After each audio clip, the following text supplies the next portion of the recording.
All right, let's get started. Welcome everyone to our presentation, Oral History Partnerships at NIH. My name is Carly Swaim. I'm the owner of Carly Swaim Consulting.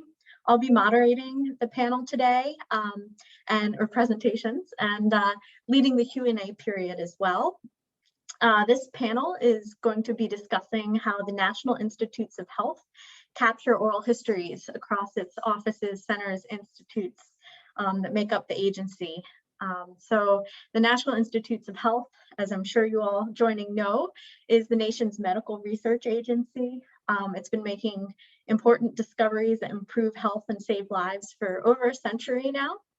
Our presenters here help capture and preserve institutional memory at the agency, including its 27 separate institutes, centers, and offices. So I'm going to introduce everyone and do a couple recommendations, and then we can start in on our three presentations. So first up, we'll have Michelle Lyons, who is the Associate Director and Curator at the Office of NIH History and the Stetton Museum. Next, after Michelle, will be Scott Vierick, a historian, writer, researcher at History Associates. And finally, Christopher Donahue, a historian at the National Human Genome Research Institute and with the History of Genetics program. Michelle, Scott, and Chris will all be taking questions then after their three presentations, after they've finished. So please do ask questions, submit them ideally using the Zoom chat function, and indicate whether your question is directed to the entire panel or all three presenters or one in particular. I'll also be monitoring FeedLoop for any questions just in case they pop up there. But I think we're ready to get started. So first up, we have Michelle.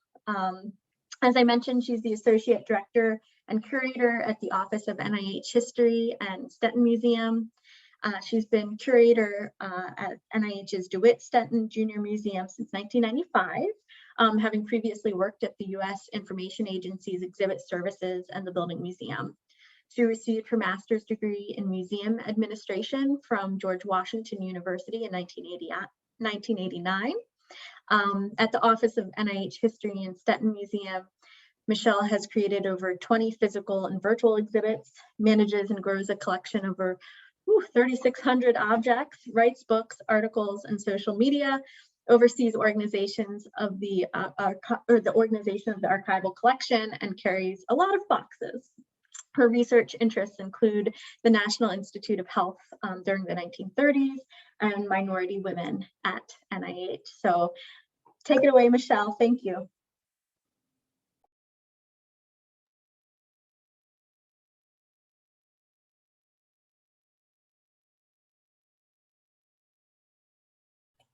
It helps if you unmute yourself, doesn't it? There we go.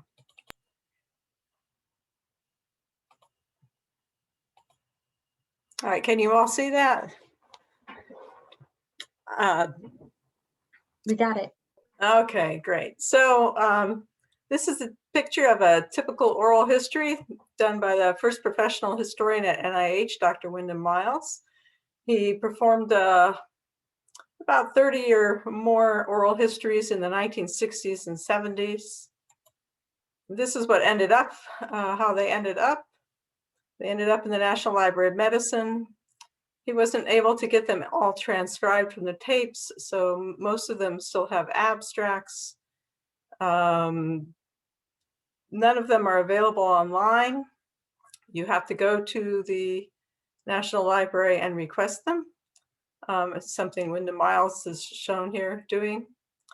And I always thought that wasn't such a great use of oral histories. So the next professional historian was Dr. Victoria Hardin, who many of you probably know, who founded the Office of NIH History and Stetton Museum. She made oral history training a part of the fellows experience back when we were able to have fellows. And they were all taught how to get somebody to tell you their life story, in a way that furthered your own research goals. And she was very good at it. She did it herself after she started at NIH in the late 1980s, documenting another pandemic. This one was AIDS, of course. And she did about 35 different oral history interviews with all sorts of people. And this is what they did with them then. She created a web page in 1995, so a very early web page in their own words, which used those transcripts of oral histories with bench scientists and physicians and nurses to talk about the history of AIDS research at NIH, the identification of HIV as the cause of AIDS, the development of the first treatment for AIDS, and the getting information out to the public on how AIDS is transmitted. So the oral histories were used to tell that story. But on this page, you can see you can also download the transcripts. There's a timeline. There's a document archive that we keep adding to as we get more documents, and an image archive that we add to as well. This is a very popular website, and I think a really good use of our oral histories. Online is a way to get them out there. So we now have a new web page, and you can access our oral histories 2 different ways. We have about 500 of them available online. You can search for them either alphabetically on one page, or on the other page, you can search by NIH Institute or Center. And I'll talk a little bit more about that in a bit. That's been a very useful way to divide things. What are our oral histories used for? Well, this past year saw the Associates Training Program of the NIH, which ran from the 1950s through the 1970s, get a lot of attention, particularly for the people who came during the Vietnam War, called the Yellow Berets, who served at NIH instead of going overseas. So you see here that Alan Alda and Kate Rope did Soldiers of Science for Audible books, using our oral histories with many of these Yellow Berets. As you can see here, it's available on Audible now. And on the right is Medal Winners by Dr. Ray Greenberg, which came out this year. He looks at one specific class of Yellow Berets, the 1968 year, which got 4 Nobel Prize winners out of it, as well as Tony Fauci and some other people. This program garnered 10 Nobel laureates altogether. Now, some other uses for our oral histories is probably what, all of you use oral history for: social media, anniversaries of institutes and centers, and with 27 of them, there's always an anniversary, obituaries, media inquiries, and particularly this past year, documentaries. Many, many documentaries on Dr. Fauci. Now, how have we built this impressive collection? Well, we have staff historians, of course, and one of them, Chris Donahue, who works for the National Human Genome Research Institute, we'll be talking a little bit later. In the past years, people who were directors or other leaders at NIH would go around and talk to people who they wanted to capture, whose voices they wanted to capture. And we got many oral histories that way. We've also used contract historians like HAI to do an oral history series for us, and which is where that page that lists all the transcripts by institute, and that came in so handy because you could say to an institute, look, NCI has 100 oral histories, and NHLBI has 50, and your institute has 3 or even none. So that spurred some of the institutes on to do contracts to get oral histories of the people they felt were important to get oral histories from. Now, in the past years after sequestration, our office lost its historian. We've been under a public affairs acting director. And we had to train volunteers because we also had no money for fellows to do oral histories. And Chris very graciously trained one of our volunteers, Dr. Gordon Margolin, to do oral histories. And so we have been able to continue to add to our collection, but we've been made free to do oral histories that we want to do, not necessarily the ones that the institutes and centers want us to do. So for instance, we did an oral history with Dr. Clarice Reed, who's the first Black woman lab chief at the NIH, one of the first ones. Here with Benjamin Franklin is Randy Schools, who founded the Recreation and Welfare Center at NIH and was also a great schmoozer with the congressmen and their wives and helped to get the NIH Children's Inn and the Safra Family Lodge established. Then on the top right is Bill Branson. He and his brother were NIH photographers for several decades, and they know a lot of things about NIH and the people who work there. Down here on the far left is Dr. Susan Lightman. NIH is a big place, and a lot of scientists do really great work. Dr. Lightman's work changed how hematology is practiced and blood banking is practiced all over the world. But because she's not an institute director or scientific director, she didn't win a big award, other people might not do an oral history with her, but we have, and it's really fascinating.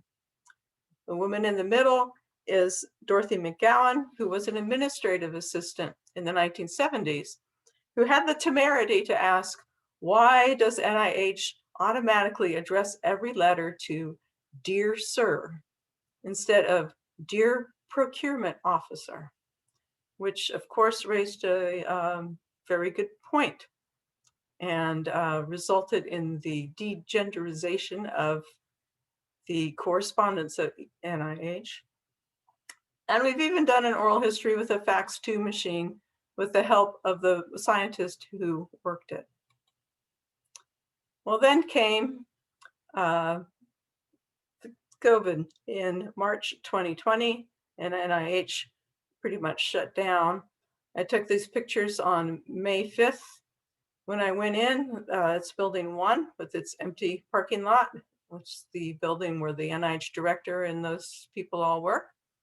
You can see the sign on the left. The people don't have masks on yet. That wasn't mandated yet. And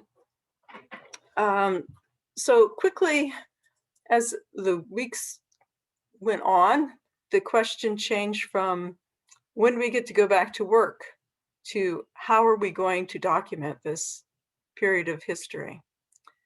And so we began to work with other NIH components whose job it is to document NIH history. That's the records managers who take care of the records that are supposed to go to the National Archives and Records Administration, and the National Library of Medicine, which does a great deal of web documentation.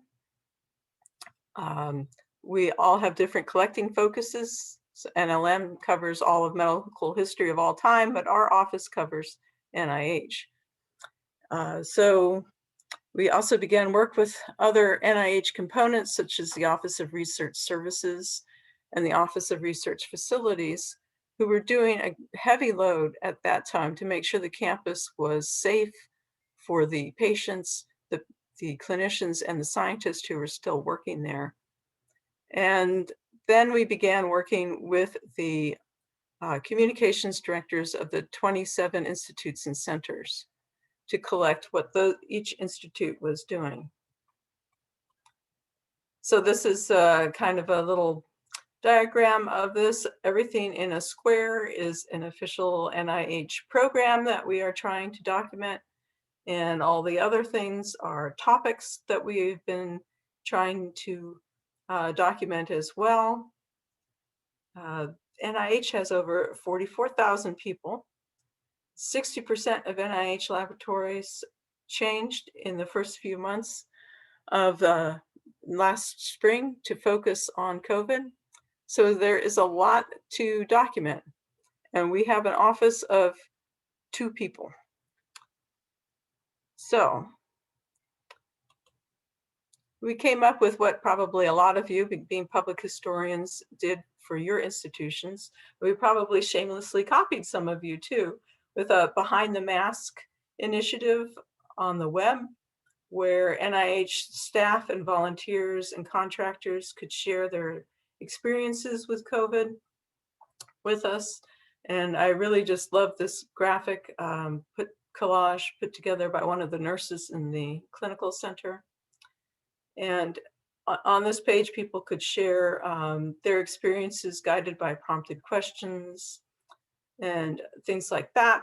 We tried to make it as accessible as possible, providing a Spanish language version and running it through the Office of Equity and Diversion to make sure that the language was welcoming to everybody.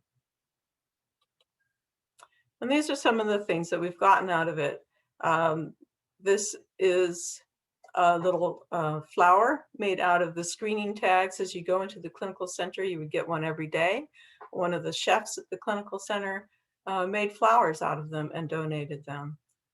We're starting to get some scientific instruments. We haven't collected too many because people are still using them.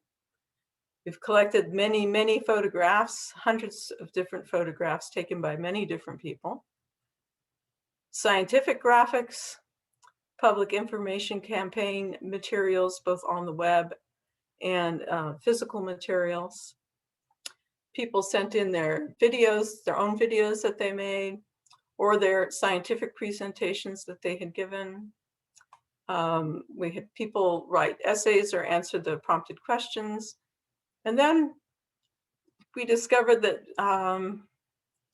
people weren't responding to the website as well as we wanted them to. We figured they were getting tired of COVID, or they hadn't heard about it, or they were too busy.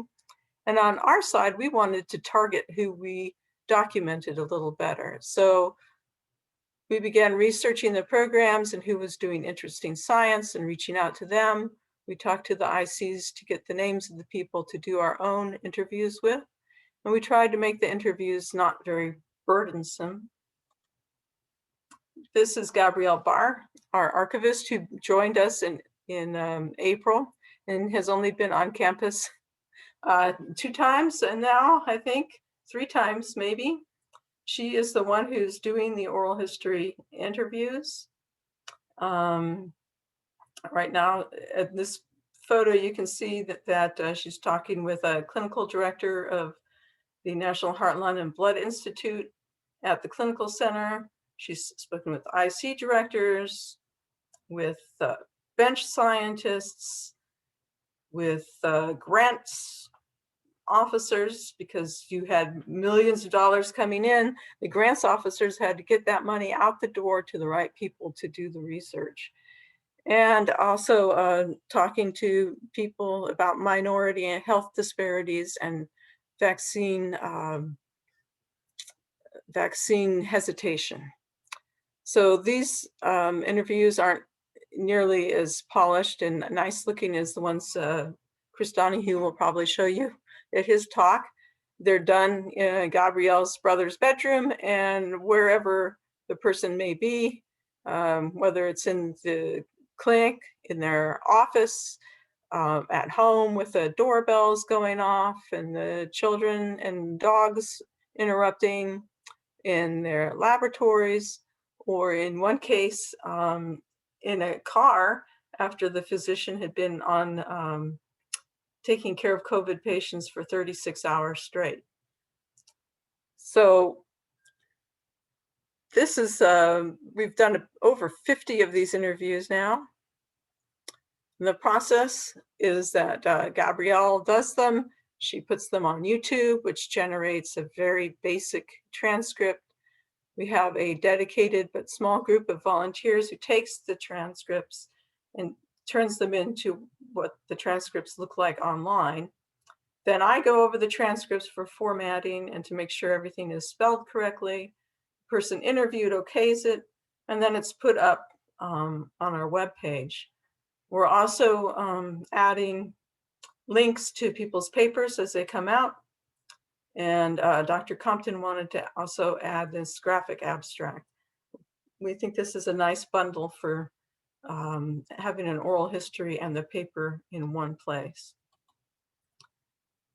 What we're using them for right away is social media. Here you see what we've been doing in this March. We've been taking clips and putting them up this is Dr. Nihal Altenbonet, who discovered how SARS-CoV-2 leaves the cell in a rather destructive manner, and Dr. Jeffrey Stritch, who has been studying the disease progression in patients at the clinical center and also doing drug trials with them. So we've been putting them up. The institutes and centers are also putting them up. And then the main NIH public affairs people are also using them in an attempt to give NIH a more humanized face. I think they were responding to the very nasty and horrible comments earlier about the whole situation, and they wanted to have people realize that there are humans working at the NIH. It's not an institute, it's not a factory full of robots, but real people with real lives and real concerns. Our plans for the future, of course, include formal oral histories with capstone officials, hopefully done by our new director, who may come on, whoever it is, within the next few months. We'll be working even more closely with the non-Bethesda NIH components to capture their stories. We'll develop a website, much like In Their Own Words. We already have an exhibit in development to showcase the things that we've had donated to us. And then I think that organizing and cataloging the thousands and thousands of archival material that we have collected will take a while so that they will be available. And then we thought maybe a Fauci Film Festival would be in order. There's so many documentaries about Dr. Fauci, and there's actually a movie coming out that we've been helping with, much like the RBG movie. So one thing, as we spoke to all these people, was that morale was pretty high for people who are still, working very hard because this is what they've trained for. And they get to use all their skills and feel as if they're fighting the pandemic and helping people. So this is what we're using our skills for too. I just wanted to play this for you. I feel very honored and privileged to be at the forefront of this pandemic, to have the opportunity to experience it as a clinician, as a researcher, as a human being. And I think that I am very proud of our scientific community, both at the NIH and globally. They have, performed a feat over the last couple of months like no other, like nothing like we have seen before, be it diagnostics, therapeutics, vaccines for COVID-19. And I think that all of us take pride that we represent, we're part of this community that hopefully will go down in history as one little piece in history of a very difficult time, and how humanity took up the challenge, and despite the hurdles, I think achieved something that at any other time would have been considered unachievable. Yeah. Well, thank you very much. And thank you all very much.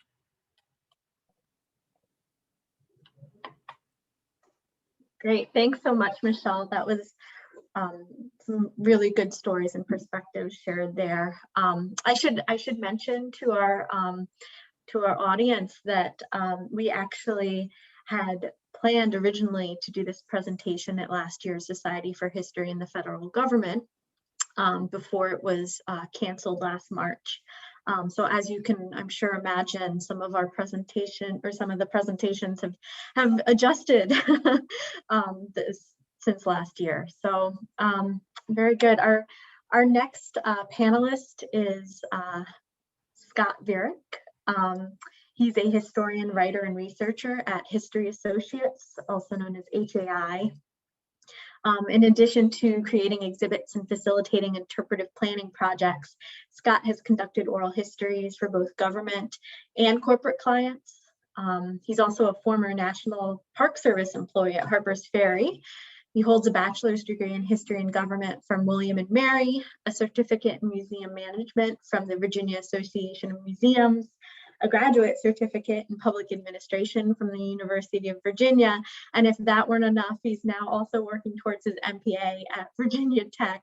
As a former colleague of mine, I can attest that that list of achievements is very well earned, and he's just sky's the limit for Scott here. So excited for you all to hear from him now. Thanks, Scott. Take it away.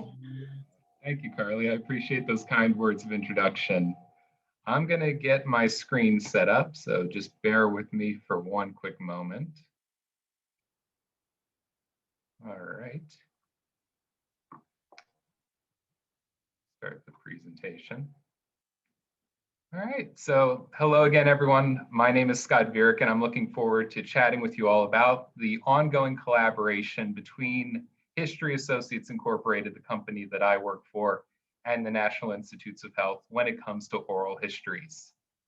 So a brief bit of background about HAI. We are a history consulting company, and so we do exhibit planning, educational experience content creation, we do research for litigation, we have an archival service line, we do interpretive planning, and of course, we also conduct and research oral histories for a variety of clients. And our partnership with the NIH actually stretches back all the way to the 1980s. So to put it another way, this partnership, this collaboration, it's older than I am. And we worked with them on a number of projects, from oral histories to archives to physical exhibits and digital exhibits. And even though the process started in the 1980s, it was really during the 90s when these ties were strengthened. And a big part of that was organizations like the National Council on Public History and the Society for History in the Federal Government. HAI is involved in both organizations, so staff at NIH were attending these conferences. They saw that we were there. They saw that we cared about the historian's craft. They saw that we were interested in continuing to update and improve our best practices. So that really played a major role in building trust. But of course, the question becomes, as Michelle talked about during her presentation, the NIH Office of History, they're doing so many amazing things, conducting amazing work. Why do they even need to partner with us at all?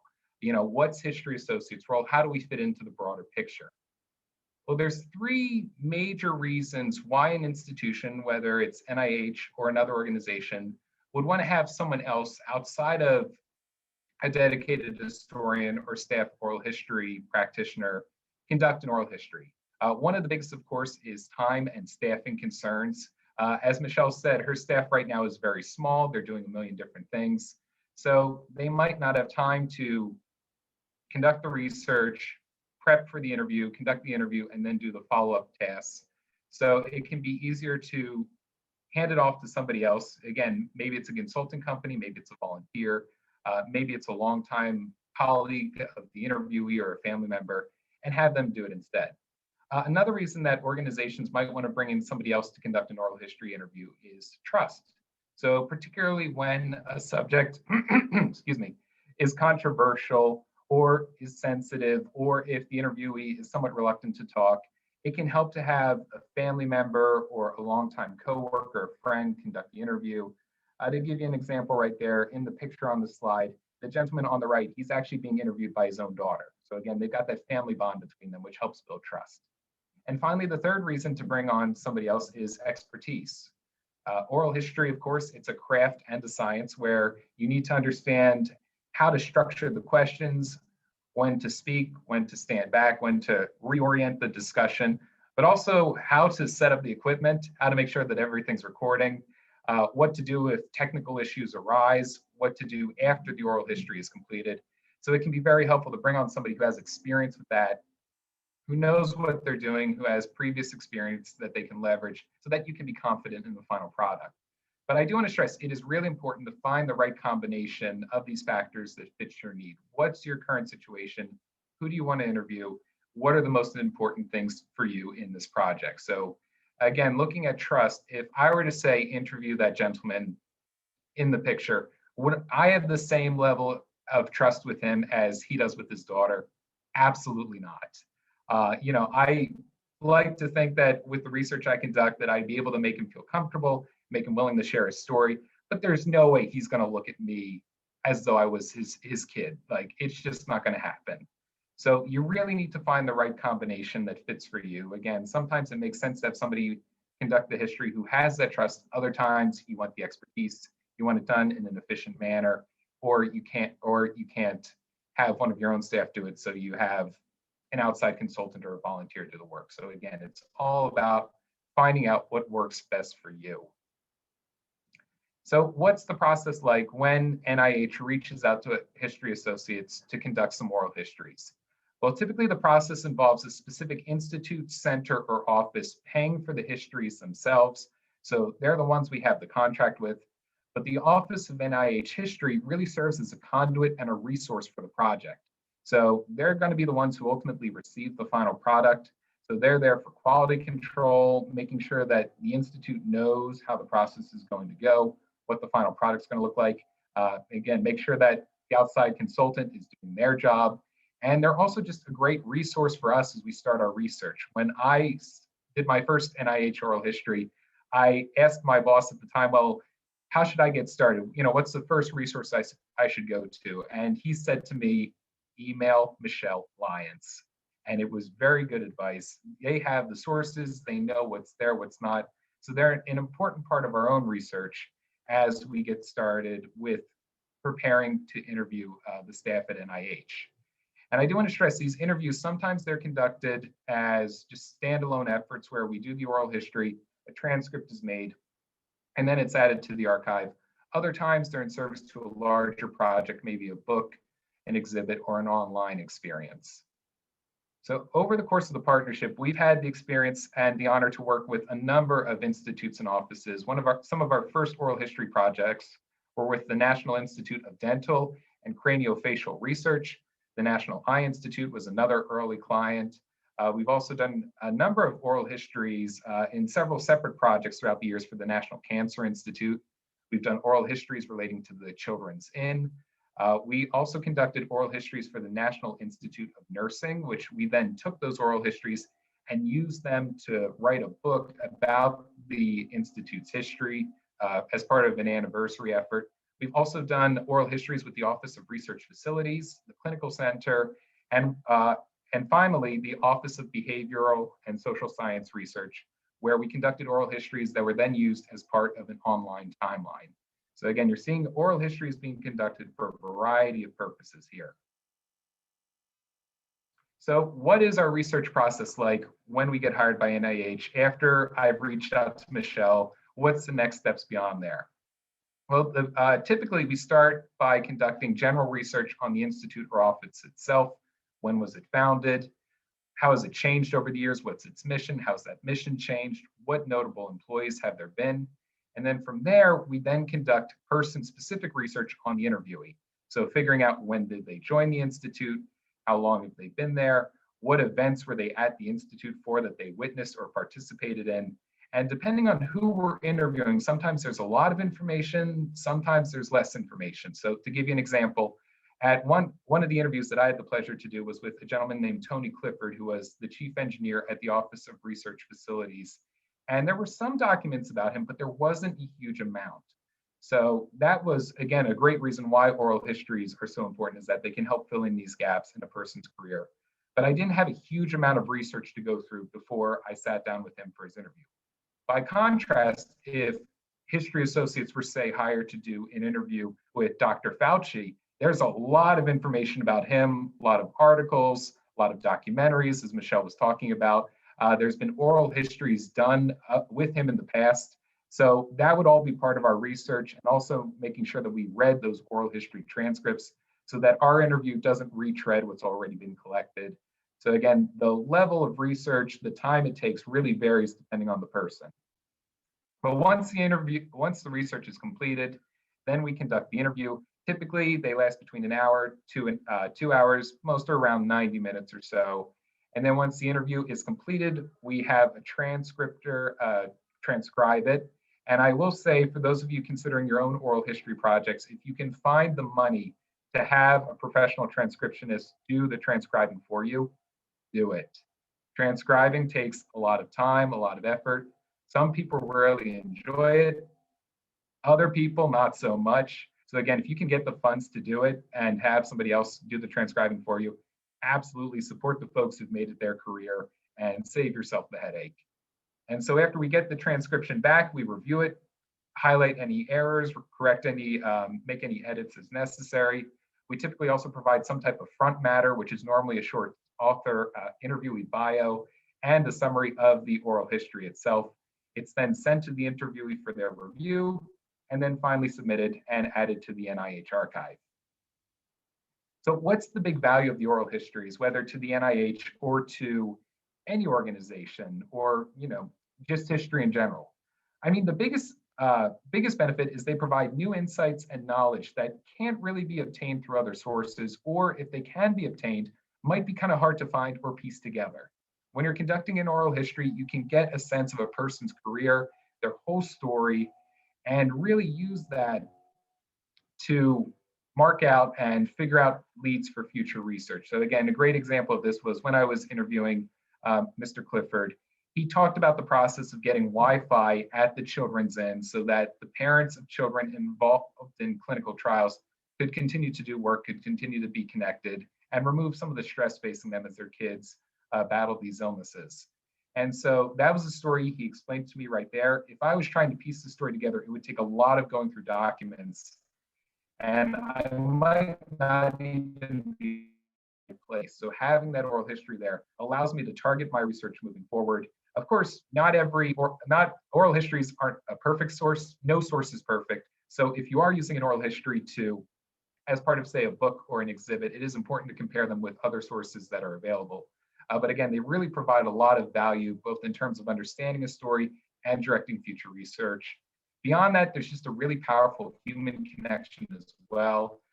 Oral histories are great tools for building empathy. You're hearing a person's history from their own words, their own recounting their own memory of what they experienced, which has a lot of historical value. It helps make the history personal. It helps you connect with your intended audience by, again, showing that the folks who were involved in major events, major efforts, they had feelings, they had lives, they had their own perspectives. So it really makes history much more three-dimensional. And beyond that, it can really have a powerful impact on both the interviewee and the interviewer. They're getting somebody who's listening to their story, making sure that it's put on the record. So that can be a very empowering thing for them. And the interviewer can learn a lot, and they can leave with a new perspective. I remember one oral history I did one time. I was having a bit of a bad day beforehand, but just hearing the interviewee tell their story, explain the challenges they went through, why they made some decisions they did, I just left with a big smile on my face. It can just be a very powerful experience. Of course, not every oral history is going to be uplifting, but again, that human connection really can't be discounted. It can be very powerful. So, of course, oral histories have been a little bit different over the course of the day. And the best way to illustrate this is to talk about the last NIH oral history project that I worked on. We were doing some oral histories for the Clinical Center, which is the main research facility at NIH. And we started the project in December of 2019. The first oral history was going to be conducted in February. And at this point, COVID is certainly on everybody's radar. We're reading about it, but it hasn't changed daily life in the Washington, D.C. area yet. So the historian goes to conduct the oral history, same old, as we've done in the past. The second oral history is slated to occur in early March. And by this point, COVID it's much more present. There are cases in the area. So there are a lot more conversations about what does the historian and the interviewee, what do they feel safe doing? Do we need to move this to a phone interview? How are we going to react to this? And what ended up happening was the historian conducted the interview right before the DC area shut down, so got in right under the wire. And then the third interview occurs 2 months later, and by that point, everything is virtual. The final interview is conducted video conferencing platform as we're doing right now. And that's really been the case for most of History Associates interviews since the start of the pandemic. They've either been over the phone or using video conferencing software. And the video conferencing platforms, as we've all found out, they offer a lot of benefits, but also a lot of challenges, not just for regular meetings, but for oral histories. So one of the obvious benefits, of course, is convenience. It's face-to-face. Even though you can be separated by hundreds of miles, you can see someone's face, see their facial expression. It's much more immediate than conducting a phone interview. So you can make a stronger connection with your interviewee. And it gives you a chance to really reach more people. You don't have to worry about the cost of travel, the cost of lodging. You don't have to worry about schedules as much as you do when you're trying to do a face-to-face in-person research. So that really offers the opportunity to expand your scope, reach more people, get a wider array of voices and stories captured. But of course, there's also many, many challenges. The biggest one, of course, is internet connectivity issues. I remember the first video conferencing oral history I did, which you can see a screenshot of that on the screen. That's me interviewing a former president of the Society of Hispanic Professional Engineers. Before that interview, I had my fingers crossed and I'm just going, please don't let the internet stop working. Please don't let the internet stop working. Like just internet, like, come on. And so that's a major issue. You need to be prepared that your internet might stop working for a little bit. The Wi-Fi might stop. And you need to have a plan with your interviewee for what you're going to do if that happens. It's also important to really know your platform.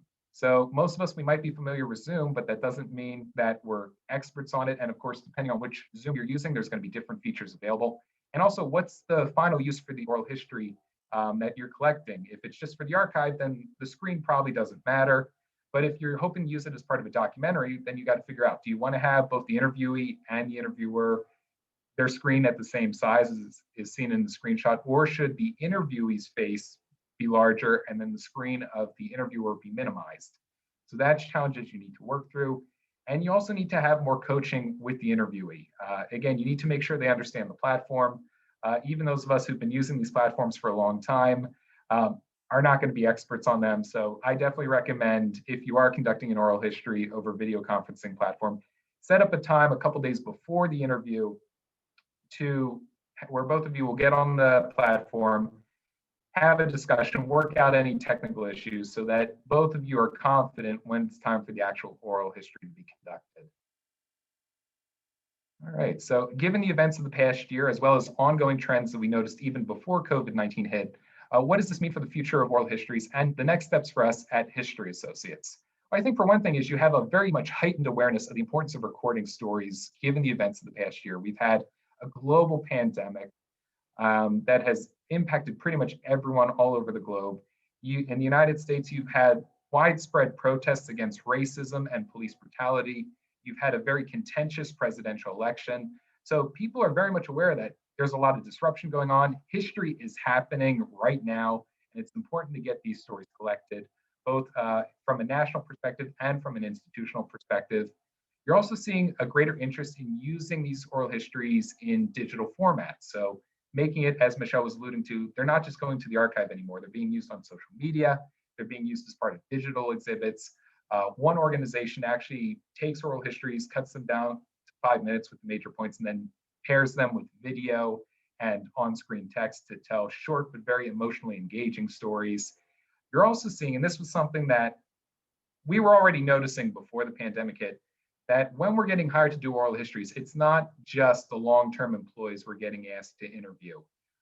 You're getting asked to interview folks who maybe just started in a career path, folks who joined during an important time in the company's history. A great example of that would be if somebody joins a company during COVID-19, that's a very interesting perspective, a very valuable perspective that you'd want to capture. And that really dovetails with the idea that it's really important to capture a wide variety of diversity in these stories. So that's really why it's so important to get a wide variety of voices, a wide variety of experiences. And that's something that HAI is very much aware of. And we're pushing for a greater diversity in the folks we interview. And we're also working to make sure that our slate of interviewers is just as diverse as the communities that whose histories we're chronicling. So sometimes, of course, when we get hired to do an oral history project, the client tells us, okay, you're interviewing ABC, and that's it. But other times the client will say, well, we have some ideas, but what do you think? Whose story should we be collecting for this? And again, that's really great opportunity for HI, but for all oral historians to really push for greater diversity and inclusion in oral history interviews. And when it comes to the relationship with the National Institutes of Health, this is a collaboration that's been going on for decades at this point. Hopefully, it'll continue for decades more. At the end of the day, they're the client. So if they need us, we'll be there. Great. So I want to thank you all for listening to my presentation. There's my contact information if you want to reach out. I'm also available via the chat function in the app, and I will turn it back over to Carly. I guess I got to stop sharing my screen. There we go.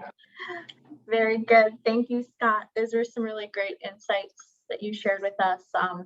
Good to hear just how you even speak about the value of oral history is something really important to all of us, but outlining it really clearly. So appreciate it. Thank you. We'll have some follow-up questions after our next presenter, Christopher Donahue.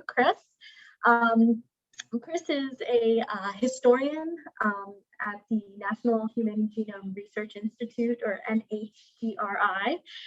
He's also the co-manager of the NHGRI History of Genomics program.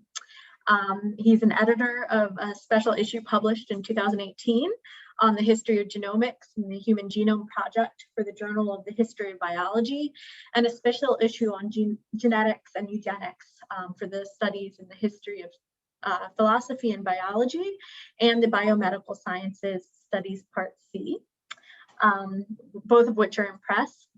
He's also an editor with They're out. Sorry, they're both of them are out. Yeah. Oh, great, wonderful. Update since last year. Thanks, Chris. He's also an editor on 2 forthcoming publications, including one with Alan Love at the Minnesota Center for Philosophy and Science, of a volume on the NIH role in the Human Genome Project, and an editor with Charles Wolfe of a volume on vitalism and the contemporary life sciences. So excited to hear more about your more specific work with NHGRI. So thanks, Chris. Hey, thanks very much. Let me share my screen. Okay.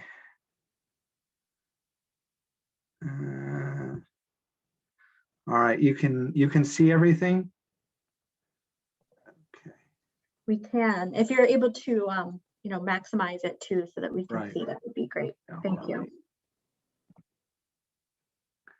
Now I make sure that it is.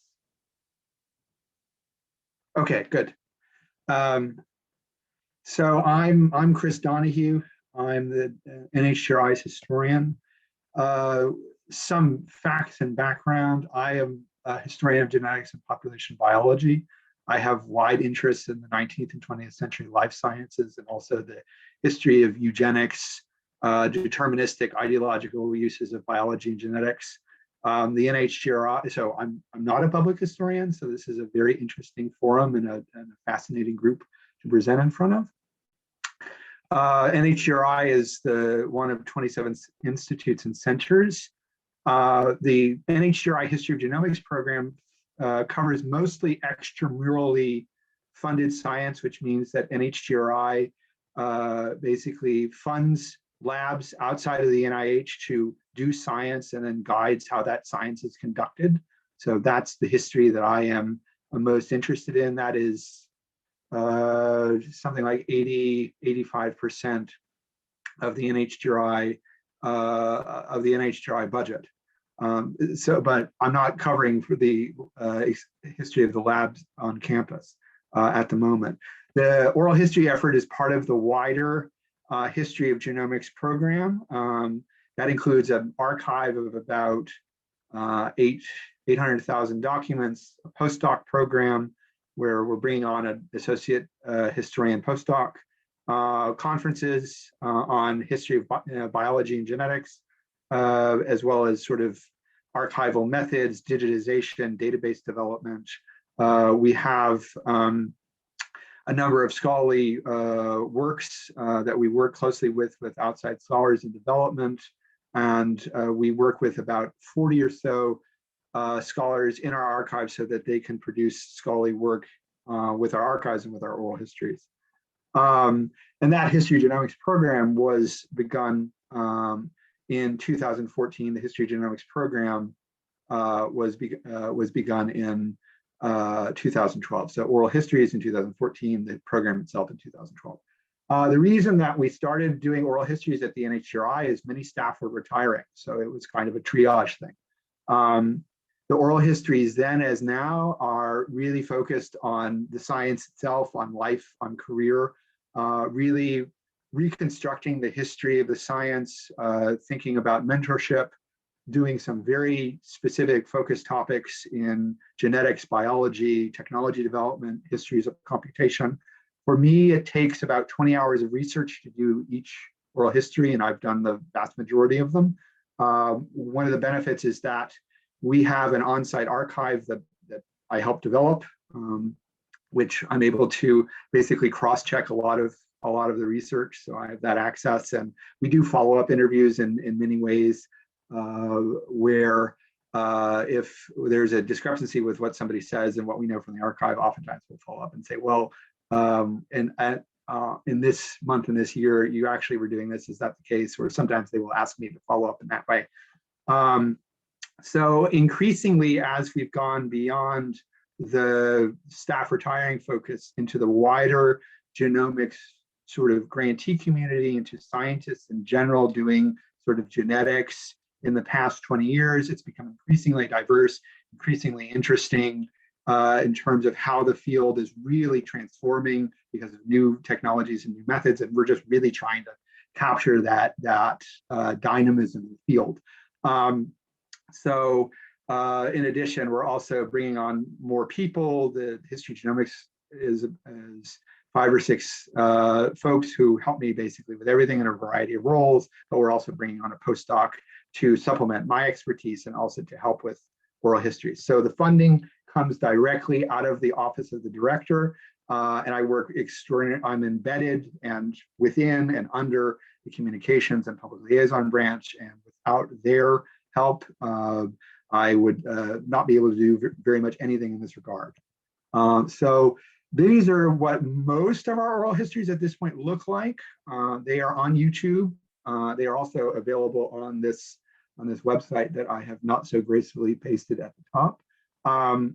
So if you look at some of the folks here, there is a distinctive, we try to really capture at this point the diversity and the pluralism of the genomics community, as well as the really essential the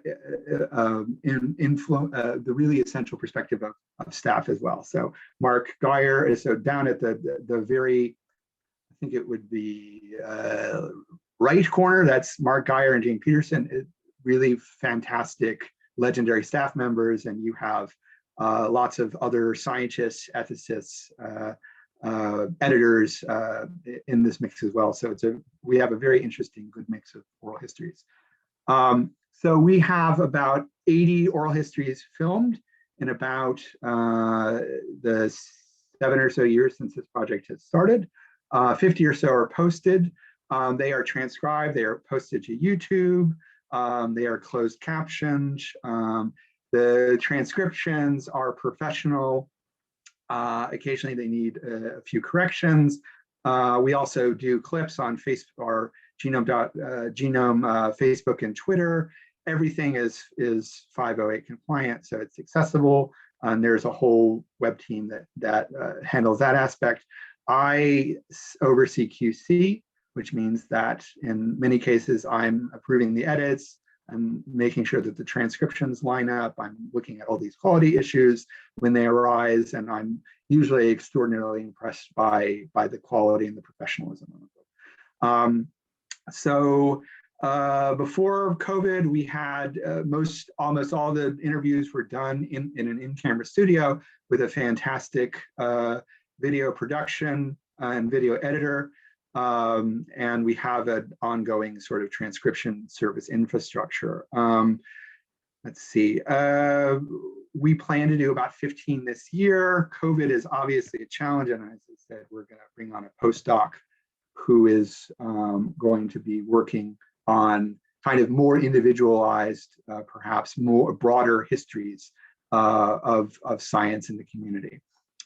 We also do special projects. So this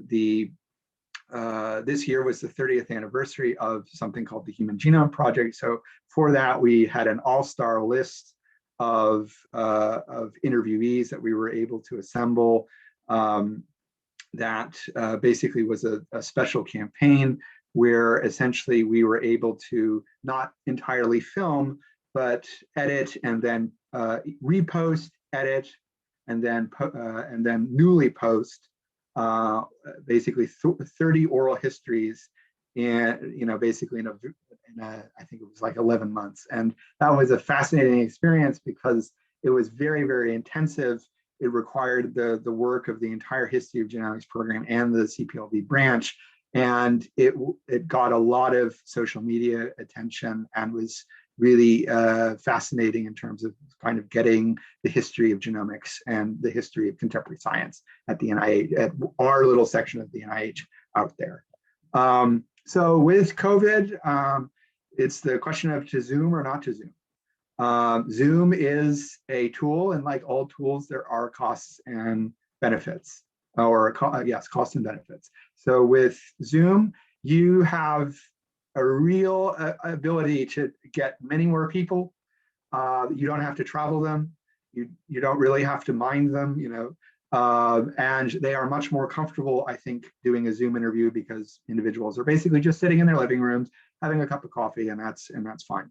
The interviews tend to be maybe a bit longer. They tend to be a little bit structured, less structured.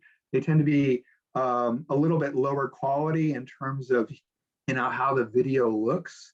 But actually, I enjoyed them very much, and we're able to get folks that we've been trying to get in terms of sort of reconstructing the science, their life and career for a very long time. So I'm really happy with them. And there are some trade-offs in terms of quality and sound, and sometimes you get cats and things like that. But that's okay, because really what you want is you want to make sure that you capture and preserve these experiences, make sure that you get a sense of the scientific community, make sure that you really are able to talk to the people that you need to talk to, and that you're able to converse with them in a way that makes them comfortable, and that you find, and that everyone sort of has a satisfactory, fun experience. Also, Zoom is much easier to edit in terms of, you can, I don't know really the specifics, but because I'm on camera and because there is not a lot of correction that you need for the background graphics with Zoom, they're much easier to edit, and we're going to be able to post things a bit faster if we keep on doing some Zoom in the future. So as I said, this is an ongoing effort. This is a effort that we're learning about, sort of as we do these oral histories on a week-by-week, month-by-month basis. Obviously, there has been scholarly engagement and with the community. The Journal of History of Biology publication does have oral history, does use oral histories. We want more uses of our oral histories, more uses of our documents. The Minnesota Studies volume also is pretty heavy in its oral history usage. Obviously, we want a participant list that not only reflects the diversity of research interests within genomics, be it from basically computation, computer science, all the way to ethics and everything in between and how they interact, but we also want sort of diversity in participants. Obviously some of the people are quite famous in the field. It's also good to have less famous people. It's not great to have everyone as a super chief person. We want to have more intermediate people who oftentimes have a fascinating perspective that would be lost otherwise. We also know that going forward, we will do some Zoom, but if it's a VIP or one of the things that is great about the NIH campus is lots of really bright, famous people show up all the time and I'm able to interview them. So if they sort of drop onto campus and we're able to get 2 hours of their time, then I'm going to be interviewing them, once we all get back in a camera setting. But if they're more comfortable, or if I'm more comfortable doing Zoom oral history, then we can do that as well, and we can do both. And both, I think, work. So the videos have had this really kind of anecdotal life where people have told me sort of by email or at conferences that they use them in terms of their education. Some of our scientific community has basically said that they use them with their students in terms of teaching them the history of ethics or the history of genetics and biology, tools and methods development, things like this. And so we're seeing a slow but meaningful propagation of these materials beyond our space, where it's one of the things that as a historian I hear the most about our oral histories. It really is more and more and more being integrated into the public face of the Institute, how the Institute communicates, and I think to really good effect. And again, this would not be a very successful program if not for the support of the Office of the Director and Eric Green, and also the support of my communications branch, which really helps me govern and manage and helps me with all of these things. So that's basically it, and I didn't want to go over time, so I look forward to questions and comments. Thank you very much. Oh. Excellent. Thanks, Chris. All right, let's bring back all of our presenters. Hi, Michelle. Hi, Scott. So I encourage audience members to submit questions. I've prepared a handful as well that we can dive into. But as we're having this conversation, please do continue using the Zoom chat function. So thank you guys for these presentations. Kind of each of you is coming at oral histories from a slightly different angle, a slightly different approach at NIH. And so it's really great to see kind of a more expansive demonstration of how oral histories are handled there. I think my first question that I have for you is, has COVID resulted in more interest and funding for oral histories at NIH? And how does this compare to overall trends when it comes to investing in public history within the Institute? Well, we haven't got any more funds for them. We've actually discovered, though, that it's, as Chris said, it's easier to do them. It's cheaper. You don't have to travel. You can call somebody up. You can we're doing the transcripts with volunteers. So while we have done an amazing amount of them, we haven't had to add to our budget to do it. Yeah, and I'll speak. Oh, sorry. Go ahead, Scott. I was just going to say, just to jump in from kind of a more general perspective, as I mentioned during my talk, you're definitely seeing a lot of interest in oral histories, a greater awareness of it. Has that necessarily turned into more funding for the clients that History Associates work with? We haven't quite seen that, but I could almost see it kind of being like a delayed thing where as we get to a post-COVID world, then as people start coming back to the office, things start to become a little more, I don't want to use the word normalized, but a little more kind of predictable, we'll go with. I can see that potentially yielding dividends down the road as people reflect on what we've all been through and capturing that for future generations. And particularly with the rise of podcasts, the whole oral history format is getting a lot more attention. There's books out now about like popular TV shows that are called The Oral History of the Office. So it's definitely seems to be entering into a greater level of consciousness among non-historians. And I think that, am I echoing?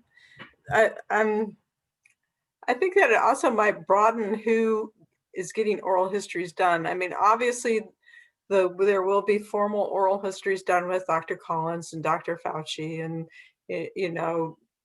Dr. Graham and all of those people, but there's also the people that you don't usually hear about, the head of human resources, Julie Burklow, the head of the Office of Research Services, who had to organize all the logistics of everything. All of these people should have formal oral histories done. I think it's going to spread out the type of person who gets spoken to.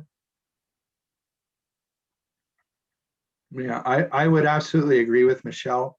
I think the Zoom technology has had the consequence of democratizing oral histories. So it's now totally cost effective to do an oral history with the people that you want to do the oral history with, where having a two-person camera setup is really expensive and very time consuming to set up and to manage with all the equipment. I think, if you were thinking of it in terms of the short term, COVID has been so devastating that for some time, the oral histories were almost the last thing on some people's minds. So that was an aspect. But now it really has had the consequence of making oral histories more possible for more people. Very interesting. So if, building off of that, Chris, if you're seeing, as a result of Zoom and, different technologies, more democratization within oral histories, how is that going to change, who you select to be interviewed, and how you prioritize diversity, equity, inclusion within those? I know oral histories can be a significant investment prior to this, and that often led to how individuals were selected. But based on this new technology and approach, how is that changing your selection process? Well, we're just able to basically get a much broader swath of the genomics community, which is becoming increasingly more diverse. So we're basically able to capture more. And if we're able to capture more, that means that we're capturing more of the present diversity. And I think that's because it's now basically, it's much more cost effective. I mean, if you think about it simply in those metrics, it costs, you don't have to travel people, you don't have to, it's much less of people's times for setup and takedown, editing is much easier. So it's cheap. And one of the things that you have to keep in mind is if it's cheap, then you can do a lot more of it in science. And so you can really sort of almost scale up the oral history model so that instead of doing 10 oral histories, I'm now able to do 20. And because I'm now able to do 20, that's gonna enable me to really capture the diversity of the field and to really capture some underrepresented voices who may not have been able to travel, who may not have been, who are maybe much more junior or much more senior and marginalized for some reason. I mean, so it's really opened it up. It's really opened it up in a profound way that I think we're just beginning to understand. Sort of, if Zoom is a technology that everybody can use, right? So it's very different from getting mic'd up. It's very different from all the things you have to remember if you're in a normal camera setup. You know, don't lean this way, don't lean that way. If it's a medium everybody can use, that means you're going to capture many more voices, and that means that training is less. So if everybody just knows how to use Zoom, the only thing you need to worry about is making sure that the questions are illustrative and well researched. You don't need to train somebody to use Zoom more than any other, you know, not as it used to be. So that means, at least in terms of the history of genomics program, that makes it much easier if other people in the program, other people at the Institute wanted to do oral histories. It's much easier to do that too. So there's a multiplication of effort. But I think the reason I can't quite precisely answer your question is I think we're just getting to a understanding of the scope. And I think the scope is really going to really change things, and I don't want to really make any predictions other than to say it makes diversity, inclusion, representation much easier and you can scale it up. Great. Scott or Michelle, either of you have thoughts on that selection? A few years ago, I really wanted to try to capture the voices of Black women at NIH. Very difficult to do. I mean, there weren't very many Black women PhDs before the 1970s. So I spoke with some people at the Office of Equity and Diversity and Inclusion who were interested in doing these oral histories, because our volunteer who does them isn't an older white guy. And we thought people might be more comfortable speaking to someone who was more like them. So they were interested in doing it and in being trained for it, but it was the mechanism. How do you do it? And so now I think it's time this project can come back and bear some fruit, because it will be much easier for people to do. Mm-hmm. I think a lot of people are also more comfortable at home. So some people do indeed find the interview process quite off-putting. And they don't like being on camera. And I understand I don't really like being on camera either. So I'm really sensitive to the fact that being interviewed is sometimes not somebody's most favorite thing to do, and that actually Zoom really helps the participant feel more comfortable with the interview and is able, and it seems like more of a conversation rather than a very formal process where someone's fixing your collar and making sure you're mic'd, and then you have to put on the makeup, and it's a bit alienating. I understand. That's an aspect too. Yeah, no, and I'll echo everything that Michelle and Chris were saying. You know, I think as things become more accessible, you know, that's certainly going to make the process of getting more oral histories, getting more stories captured, that's going to yield dividends. And I think, but at the same time, I think we all need to be cognizant of our role as oral history practitioners of being, I'm blanking on the word, but just, being aware of, okay, who are we reaching out? Which stories are we capturing? Which stories are we not capturing? What opportunities are there to yield more stories? And again, as I talked about during the presentation, because History Associates gets hired by clients to do oral history, sometimes we're told who we're interviewing and, that's that. But if there's opportunities to expand the story so that we can tell the client, hey, it's valuable not just to interview the founder of the company who's been here for 40 years, we can use the tools we have to reach a broader variety of voices and get a much more compelling, much more comprehensive view of this organization's growth and understanding, and allow you to better capture the institutional memory and figure out how it's changed, how it hasn't, and really just show the value of that, show the value of getting more stories. I think that's really critical for all of us to really push that when possible. Right.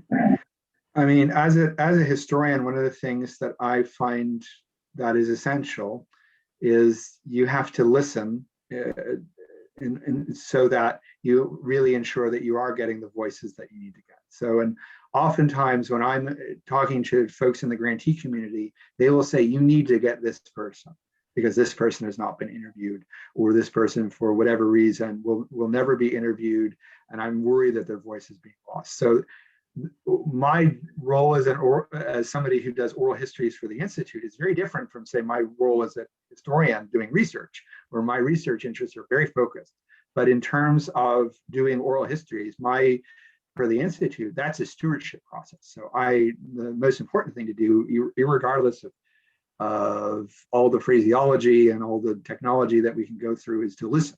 And people will tell you if they think somebody is not being represented, and people will tell you that you should use your tools and resources in order to try to rectify that. And I think that's been the biggest part of the learning process, to get out of, I think, kind of the stereotypical oral history process that sort of dominated the profession from, say, the 1950s to the early 1990s, where it was.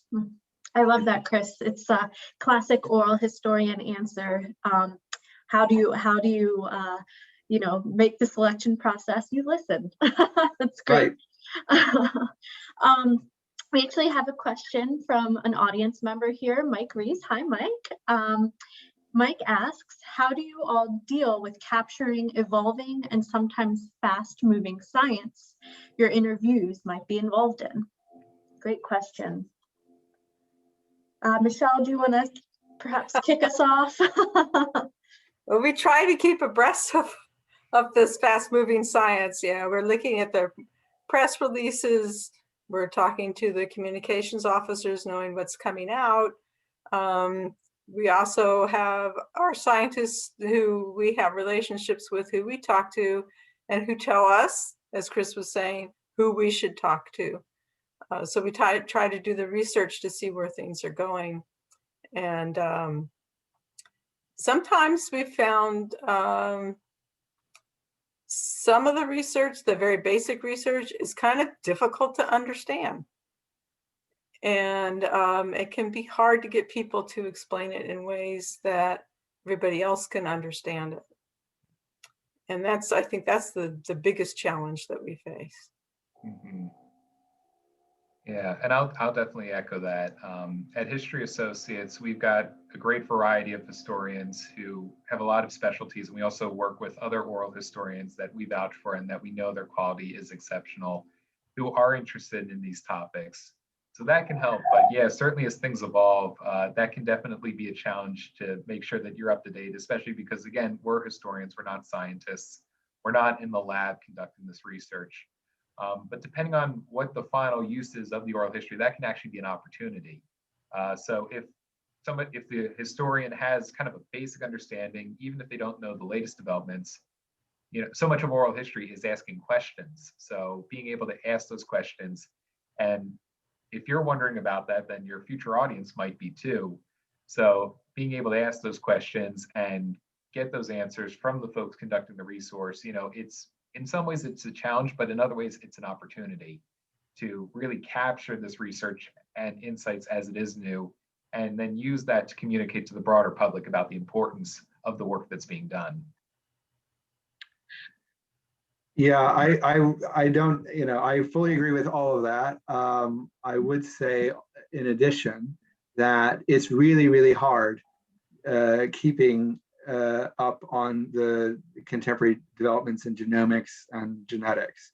I think, again, if we were to have a theme, it's, again, a listening theme, which is to say that the grantee community will tell you, and we have folks that we talk to quite a bit, and we've done sort of follow-up interviews, and we have young investigator interviews that we do every year.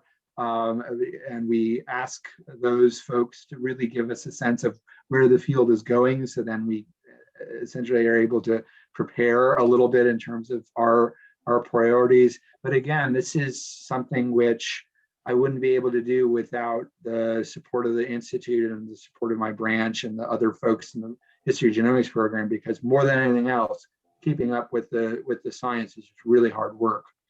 So and that's the hard work of a lot of people. And sometimes, in many instances, you're trying to predict sort of where the science will go with some of these interviews, and it's interesting. Sometimes you're right, and sometimes you're not. Interesting. Now, I think, Chris, it's worth pointing out, and I believe you hinted at this, that most institutes and offices do not have an in-house historian at NIH.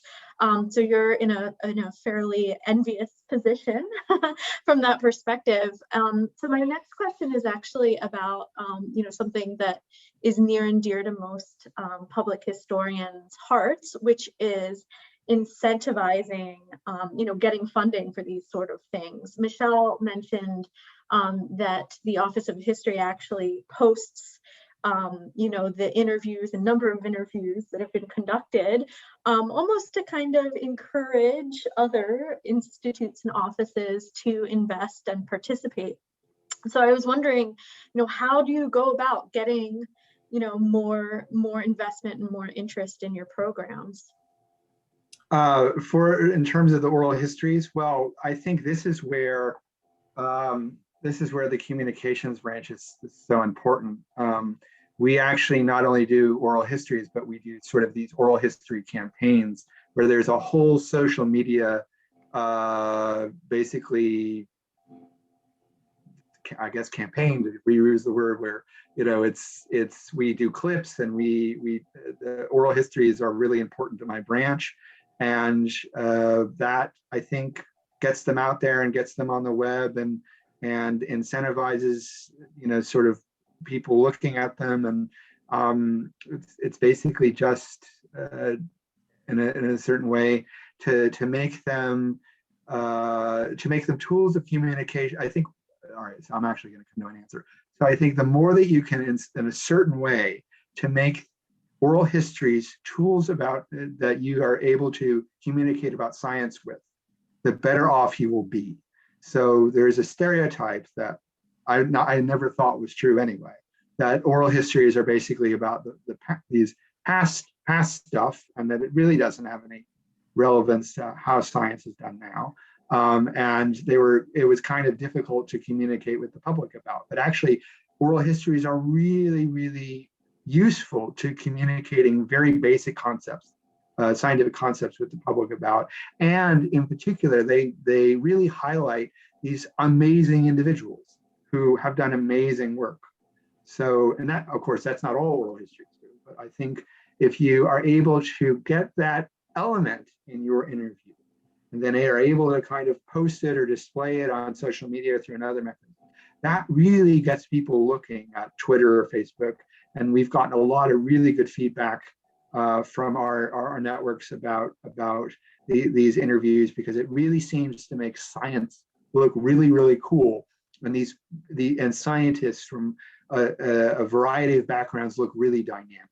That incentivizes it in a certain sense, in a very real sense. Well, and admittedly, Chris, you're working with an institute that's seen some of the most innovative and exciting and most impactful research in our generation, certainly. So you're at an advantage. But the entire NIH is like that. So there's inordinate amounts of innovative research on the NIH campus in varieties that always continue to shock me. And I think one of the things that I would say is that having a historian really makes communicating with the public about science easier, and this actually allows the public to get excited about science, and maybe gets scientists who are thinking about coming to the NIH excited too. So, I mean, there are real benefits to having a history program that are not just about capturing the history. I won't say that it's led science to be conducted at the Institute differently, but I will say that we've really uncovered some very, very cool stuff that really puts really underlines the transformative aspects of genomics in really meaningful ways, and that's going to make you a better scientific campus. One of the ways that unfortunately has been an incentive for NIH to start up particularly its recent rounds that HAI has been involved with of oral histories was very human reasons of that a very beloved institute director passed away. And many of the people who are at his level realized that they were mortal too, and that their stories need to be captured. And science in many ways is, scientists have a genealogy. I studied with so-and-so, who studied with so-and-so, who studied with so-and-so. And so you also see people who want to have their mentors, their history documented as a way of documenting their own history, even though they may not feel that they're ready to do that themselves yet. So there's very human reasons too that the oral history programs really took off within the last couple of years was the loss of an institute director in an untimely way. Right. There's been a generational change, and that's a huge, I alluded to that in my slides, but there has really been a generational change in molecular biology and genetics in the same way that, when Thomas Kuhn was working on his oral histories in physics, same issue in the history of physics after the Second World War. So we are at a specific moment in the history of science where it would be really good to capture as many people as possible. And scientists, because of their awareness of colleagues, also have, I think, an implicit natural sense that these experiences need to be captured just because of what I think is a generational shift. Great, interesting. We have about 2 minutes left, so right before we wrap up, we have one other comment here from Judson. Hi, Judson. And maybe this is something that Scott, you'd be willing to address about, what is the value of oral history in presenting federal history to the public? Why is this important to not just those at NIH, but to the public at large?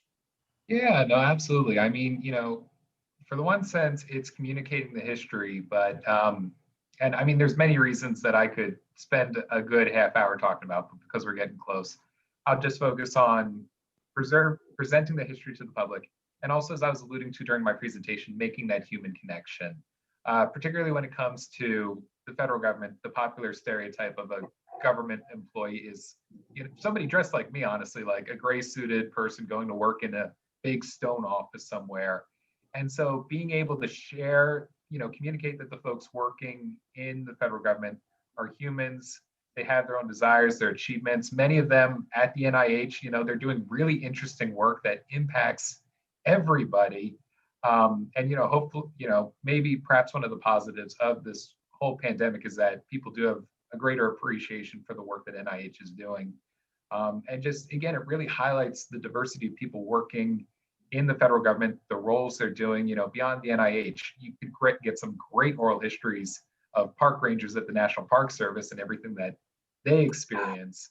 So again, it's a great chance to kind of humanize the bureaucracy and get people, help them understand, and hopefully get them more interested in, so that they ultimately become more involved in civic life and understanding how these agencies work and the roles that they play in American life.